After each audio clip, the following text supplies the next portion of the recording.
Selamat pagi anak-anak ibu semua. Namo Buddhaya.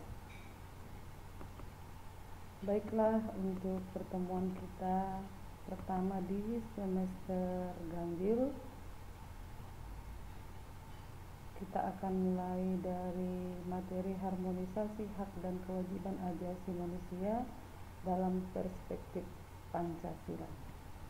Saya harap anak-anak kami semua sudah dalam keadaan siap untuk menerima materi pelajaran kita pada hari ini. Baiklah, kita akan mulai. Hak ajasi manusia itu adalah hak yang paling dasar yang dibawa manusia sejak lahir dan merupakan anugerah dari Tuhan Yang Maha Esa. Hak ajasi yang paling dasar, berarti dalam hal ini hak ajasi itu sudah dibawa oleh manusia sejak lahir. Jadi setiap orang yang dilahirkan ke dunia itu sudah punya hak ajasi tanpa terkecuali. Dan karena itu merupakan anugerah dari Tuhan Yang Maha Esa, maka tidak seorang pun yang dapat mengganggu gugat hak ajasi manusia tersebut. Nah, itu pemahaman atau pengertian hak ajasi yang bisa kita artikan. Nah, kemudian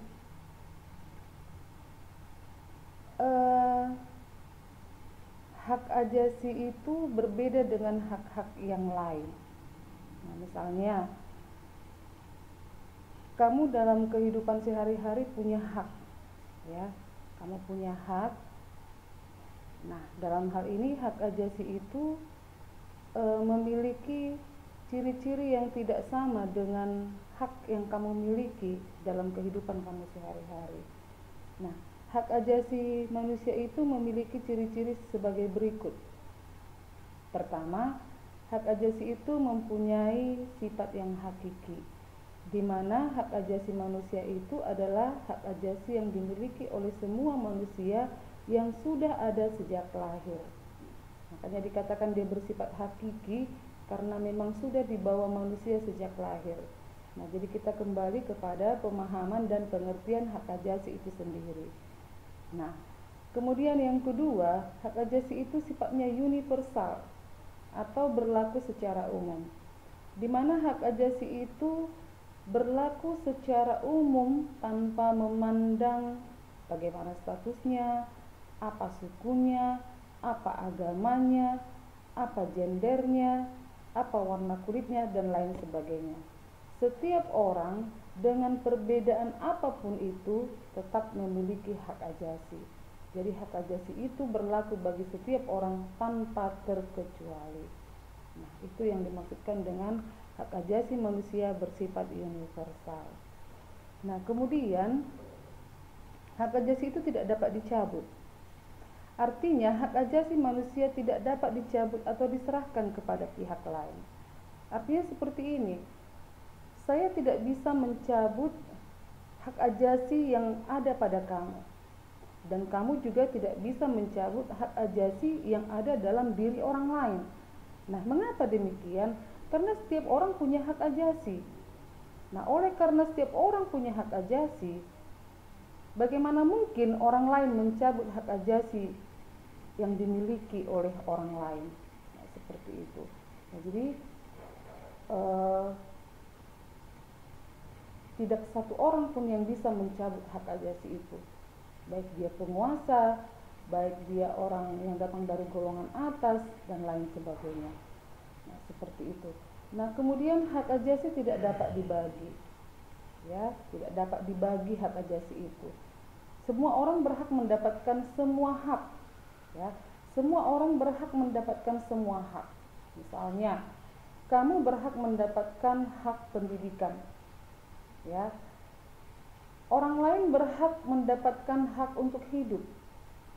Nah, kemudian yang lainnya juga berhak untuk mendapatkan pengembangan kehidupan dalam bidang ekonomi misalnya, dalam bidang sosial budaya, dan lain sebagainya. Jadi hak itu tidak bisa dibagi-bagi. Misalnya kamu ingin membagi hak yang kamu miliki kepada orang lain, apa orang lain ingin membagi hak yang kamu miliki kepada orang lain. Nah, jadi hak ajasi itu tidak bisa dibagi-bagi. Nah, seperti itu dia. Nah, kemudian makna kewajiban ajasi. Nah, kalau di awal kita sudah membicarakan mengenai hak, ya, kalau dikatakan hak itu adalah sesuatu yang harus kita miliki. Nah, seperti itu. Nah, sedangkan kalau kewajiban itu adalah sesuatu yang harus kita lakukan. Nah, dalam hal ini makna kewajiban ajasi. Kewajiban ajasi diartikan sebagai segala sesuatu yang harus dilaksanakan dengan penuh tanggung jawab. Nah, kalau kita ingin menuntut apa yang menjadi hak kita, berarti terlebih dahulu kita harus melaksanakan apa yang menjadi kewajiban kita. Nah, dalam hal ini kita punya kewajiban ajasi yang harus dilaksanakan dengan penuh tanggung jawab. Nah, jadi dengan demikian kewajiban ajasi dapat diartikan sebagai kewajiban dasar setiap manusia. Nah, jadi kalau kita punya hak dasar, berarti kita juga punya kewajiban ajasi atau kewajiban dasar yang harus kita lakukan sebagai manusia. Nah, kemudian